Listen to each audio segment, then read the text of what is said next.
Hello दोस्तों, मैं राहुल राज और मैं आप लोग का स्वागत करता हूँ अपने इस यूट्यूब चैनल पे। और यह हमारे क्लास फिजिक्स का सेकेंड वीडियो है। आपको पता होगा इससे पहले वाले वीडियो में हम लोग कहीं ना कहीं सिलेबस के बारे में इंट्रोडक्शन देखे थे और साथ में दो बेसिक टर्म मोशन और रेस्ट के बारे में समझे थे। ठीक है, और ये हम लोग समझ चुके थे और हम लोग कहीं ना कहीं मोशंस का एग्जाम्पल्स भी देख चुके थे और साथ में कुछ ये देखे थे, नोट्स को देखे थे, रिलेटिव टर्म्स etc। आज के क्लास में हम लोग डिस्टेंस और डिस्प्लेसमेंट को समझेंगे कि डिस्टेंस और डिस्प्लेसमेंट होता क्या है, दोनों के बीच में डिफरेंस क्या है और दोनों के क्या डेफिनेशंस होंगे, क्या मेजरमेंट होगा, कैसे क्वेश्चंस आएंगे, ये सब को देखेंगे आज के क्लास में हम लोग। ठीक है, तो बढ़ते हैं डिस्टेंस और डिस्प्लेसमेंट को। तो फिर से प्रीवियस क्लासेस से इसको लिंक करते हैं। जैसे कि प्रीवियस क्लासेस में आपको बताया गया था मोशंस के बारे में। मोशन में कोई बॉडी कहीं से चलना स्टार्ट करता है, जहाँ जिस पॉइंट से वो चलना स्टार्ट करता है उसको हम लोग बोलते हैं इनिशियल पोजीशन। क्या बोलते हैं उसको? Initial position. और after the sum times of passing time से the body come at a position, that position is called the final position. उस पॉइंट को, उस पोजीशन को हम लोग क्या बोलते हैं? फाइनल पोजीशन बोलते हैं। तो इनिशियल पोजीशन मतलब क्या हुआ? Starting position of the body is called the initial position and the क्या है, last position of the motion of body is called the final position. मतलब जहाँ पर जाकर बॉडी रुक गया उसको हम लोग बोलते हैं फाइनल पोजीशन। ठीक है, एक एग्जाम्पल यहाँ देखेंगे। अब मान लो यह बॉडी क्या किया, मूव करना स्टार्ट किया, यहाँ से चलना स्टार्ट किया और कुछ देर बाद यह यहाँ पहुँच गया। ये सीधा जाए या मूव करते हुए, टर्न करते हुए जाए, यानी ये क्या हुआ, कर्व लीनियर मोशन में जाए या स्ट्रेट मोशन में जाए, स्ट्रेट लाइन रेक्टिलिनियर मोशन में जाए। तो बात करेंगे सर, रेक्टिलिनियर मोशन क्या होता है? When the body follow linear path, क्या करे, लीनियर पाथ को फॉलो करे, is called the linear motion या this is also called the rectilinear motion. Rectilinear motion किसको बोलते हैं? जब बॉडी स्ट्रेट लाइन पाथ को फॉलो करता है उसको रेक्टिलिनियर मोशन बोलते हैं। और एक होता है कर्व लीनियर मोशन, जब बॉडी कर्व पाथ को फॉलो करे, जैसे ये जनरली तो बॉडी कर्व पाथ को ही ऑलवेज फॉलो करता है। आप लोग अपने स्कूल से होम, होम से स्कूल, मार्केट, दोस्त के घर, कहीं भी जाते हैं आप लोग हमेशा कर्व पाथ को फॉलो करते ही जाते हैं। रियलिटी हम लोग कर्व पाथ ही ऑलवेज फॉलो करते हैं। तो ये कर्व पाथ को हम लोग बोलते हैं curve linear motion. When the body follow the curvilinear path, then the motion is called the curvilinear motion और straight path straight motion। अब मान लो कैसे भी बॉडी चले, फिर से एग्जांपल देखते हैं। ये बॉडी का इनिशियल पोजीशन है और ये बॉडी का कौन सा पोजीशन है? फाइनल पोजीशन है। और बॉडी मान लो यहाँ से चल के ऐसे गया, या एक बॉडी क्या इधर चला गया, फिर घूम के, तो फिर घूम के फिर यहाँ पहुँच गया, या फिर एक बॉडी क्या कर रहा है, सीधा एकदम डायरेक्ट आ रहा है। मतलब ये बॉडी को देखो, यहाँ पे एक ही बॉडी है बट जाने का पाथ 1, पाथ 2 और पाथ 3। इसमें एक पाथ नंबर 2 जो है वो स्ट्रेट पाथ है, अदरवाइज दोनों पार्ट क्या है, कर्व पाथ है। लेकिन यह बॉडी कुछ ना कुछ तो लेंथ ट्रेवल किया कि नहीं किया, एक्चुअल लेंथ। अगर मान लो यहाँ से चलना, इनिशियली ये पोजीशन ये है बॉडी का और फाइनल पोजीशन ये है बॉडी का, तो बॉडी जिस पाथ को फॉलो कर रहा है, वो स्ट्रेट हो या कर्व लीनियर हो, जो स्ट्रेट हो या कर्व लीनियर हो, तो उसके कुछ ना कुछ तो अपना लेंथ होगा, कुछ ना कुछ क्या होगा, लेंथ होगा। उसी एक्चुअल लेंथ को हम लोग क्या बोलते हैं? डिस्टेंस बोलते हैं। उसी एक्चुअल लेंथ को हम लोग क्या बोलते हैं? डिस्टेंस बोलते हैं। मतलब डिस्टेंस क्या है? Actual path length cover by the moving body. वो मूविंग बॉडी पाथ कवर करेगा। अगर बॉडी स्टेट में हो, रुका हो, स्टेट मतलब रुका हो, रेस्ट में हो, तो क्या वो डिस्टेंस ट्रेवल करेगा? नहीं करेगा। तो इसलिए उसमें डिस्टेंस नहीं होगा। तो what is the distance? The actual path length cover by the body, by the moving body is called its distance. यानी एक तरह का लेंथ जो होता है ना, जितना हम लोग चले लेंथ, उसी को हम लोग क्या बोलते हैं? डिस्टेंस बोलते हैं। ठीक है, एक और फिर से मैं डायग्राम बना के दिखाते हैं आप लोग को एक चीज़ और। यहाँ देखो, ठीक है, एक डायग्राम बना के देखते हैं। मान लो बॉडी यहाँ से था, इनिशियली ये बॉडी था और इनिशियल बॉडी ये था, ठीक है, इनिशियल यहाँ पर था और बॉडी फाइनल। लेकिन ये स्ट्रेट पाथ को फॉलो नहीं किया, ये कर्व पाथ को ऐसे ऐसे करके फॉलो करके यहाँ पहुँच गया। इनिशियली ये था पोजीशन बॉडी का और फाइनल पोजीशन ये था बॉडी का, और इस पाथ को फॉलो करते हुए बॉडी अपने फाइनल डेस्टिनेशन पे पहुँच गया। तो इसको, अगर इसको मेजरमेंट करेंगे, आपको पता होगा इंची टेप जो मीटर आता है मेजरमेंट का, उसको लेके, तो ये जो लेंथ आएगा मेरे पास 2 किलोमीटर, 4 किलोमीटर, मान लो 4 किलोमीटर आ गया, तो ये 4 किलोमीटर क्या कहला जाएगा? इसका डिस्टेंस कहला जाएगा। लेकिन अगर गया तो इस रास्ते से, लेकिन इसके देखो इनिशियल पोजीशंस और फाइनल पोजीशंस के जो शॉर्टेस्ट डिस्टेंस होता है, ये एकदम स्ट्रेट जाना पड़ेगा, शॉर्टकट। जो शॉर्टेस्ट डिस्टेंस होता है उसको हम लोग डिस्प्लेसमेंट बोलते हैं। क्या बोलते हैं? डिस्प्लेसमेंट बोलते हैं। डिस्प्लेसमेंट किसको बोलते हैं? The shortest distance between initial position and final position of body is called displacement.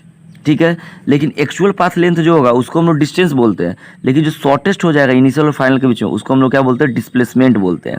यानी क्या हुआ, यानी शॉर्टकट डिस्टेंस जो था, शॉर्टकट नहीं बोलते कि शॉर्टकट रास्ता नहीं है, यानी शॉर्टकट रास्ता को हम लोग जब फॉलो करते हैं वो डिस्प्लेसमेंट है, और जो लॉन्ग कट को फॉलो करते हैं यानी कर्व के साथ वो हो जाएगा डिस्टेंस हो जाएगा। तो एक्चुअली फिर से आते डेफिनेशन क्लियर करते हैं। अब डेफिनेशन, डिस्टेंस क्या है? The actual path length of the covered by the moving body, covered by the moving body is called distance। Actually ये क्या है? लेंथ है, एक तरह का क्या है? लेंथ है।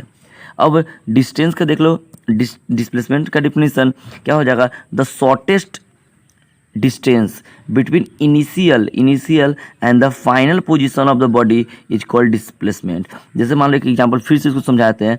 मान लो ये आपका होम है, ठीक है, कंसिडर ये मान लेते आपका हाउस है, होम है, और ये आपका स्कूल है। लेकिन आप जब भी अपने हाउस से स्कूल के लिए निकलते हैं तो क्या करते हैं? पहले अपने दोस्त के पास जाते हैं, यहाँ पहुँच गए, फिर यहाँ चलते हैं दूसरे दोस्त के पास, फिर चलते तीसरे दोस्त के पास, तब आते हैं आप स्कूल। ऐसे आ गए तो आप क्या करते हैं? ये एक्चुअल पाथ लेंथ हुआ, ये इसका मेजरमेंट, इसका मेजरमेंट और इसका मेजरमेंट, ये आपका एक्चुअल हुआ। तो इस सभी के लेंथ को आप ऐड कर लो। जैसे मान लो ये 5 किलोमीटर था, ये 2 किलोमीटर, तो ये मान लो 12 किलोमीटर है, ये 10 किलोमीटर है और ये 3 किलोमीटर है। तो कितना हुआ? 5, 12, 17 ये 3 कितना हो जाएगा? 20 है, 21, 30, यानी आप 30 किलोमीटर गए अपने होम से स्कूल।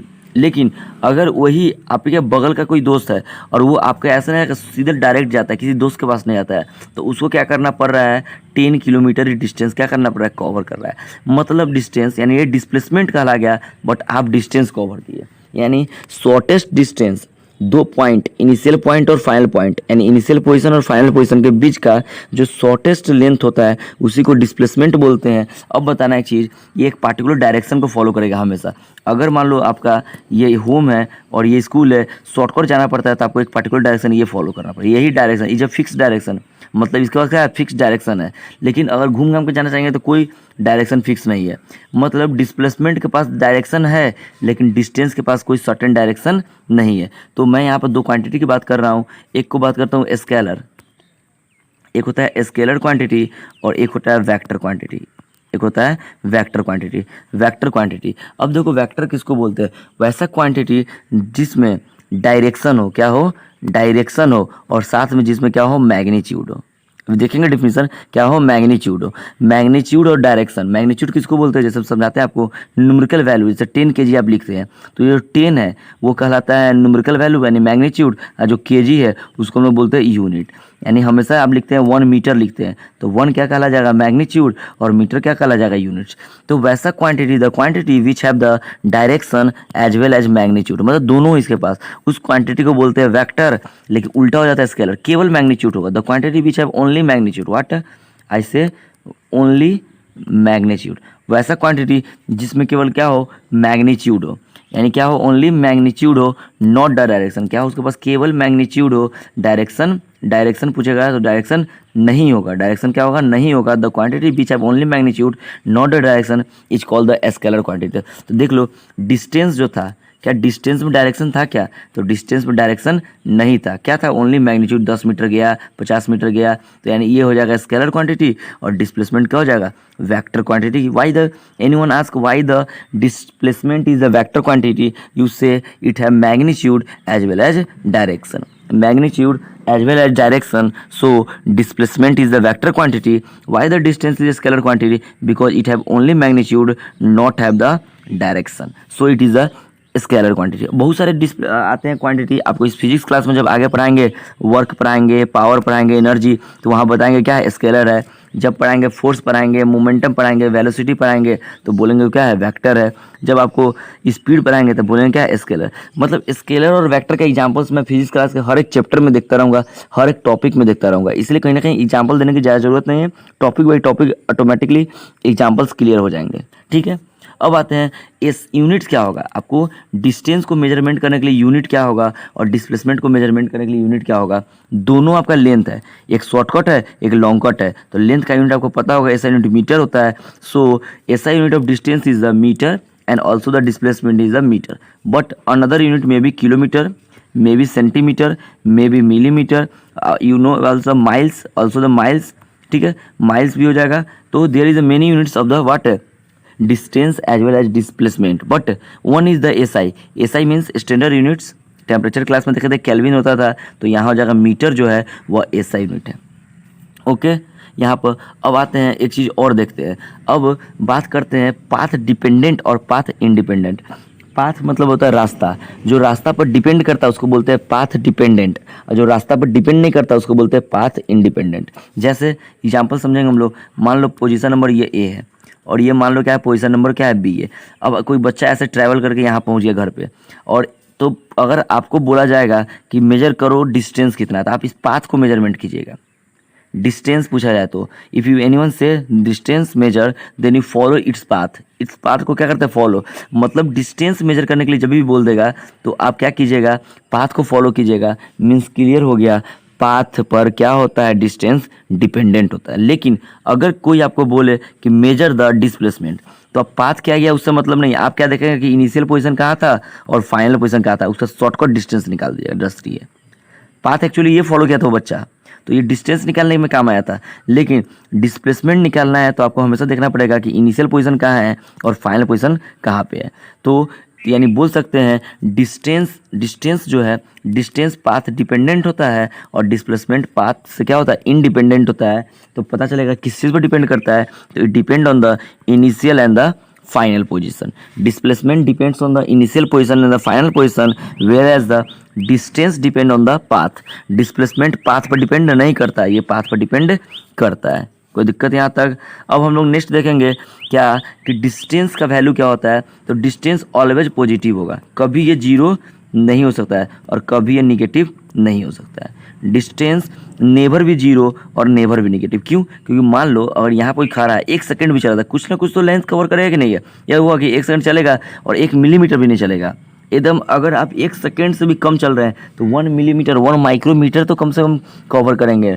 तो ऑलवेज ये कभी तो जीरो होगा नहीं और कभी निगेटिव नहीं होगा। निगेटिव कैसे पता चलता है वो बताता है आपको। मान लो ये आपका घर था, आप इधर गए पहले 10 मीटर, ठीक है, दोस्त के घर पर चले गए, दोस्त के घर पर चले गए और वापस अपने घर ना आके दूसरे साइड में चले गए, फिर दोस्त के घर पर 5 मीटर।